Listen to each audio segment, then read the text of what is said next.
திருவாரூர் மாவட்டம் கீரனூர் சோதனைச் சாவடியில் அரசு பேருந்தில் கொண்டு செல்லப்பட்ட 20 லட்சம் ரூபாய் ஹவாலா பணம் கைப்பற்றப்பட்டுள்ளது. செய்தியாளர் ரவி இணைப்பில் இருக்கிறார். ரவி, வணக்கம். 20 லட்சம் ரூபாய் ஹவாலா பணம் கைப்பற்றப்பட்டுள்ளது, விவரங்களை சொல்லுங்க.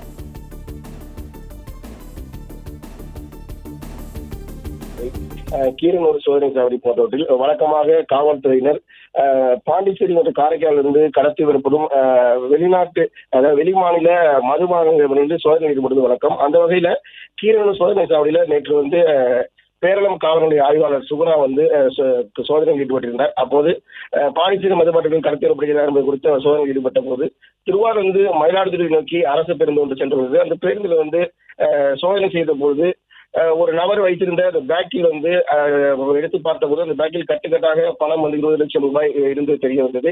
இதனையடுத்து இந்த பணத்தை பறிமுதல் செய்து எடுத்து வந்த போது அது ஹவாலா பணம் என்பது தெரிய வந்துள்ளது. இந்த பணத்தை மயிலாடுதுறை மாவட்டம் பன்னூர் பகுதியைச் சேர்ந்த முகமது யூனுஸ், வயது 40 என்பவர் எடுத்து வந்துள்ளார். அவரை பிடித்து காவல்துறையினர் தற்போது விசாரணை மேற்கொண்டு வருகின்றனர்.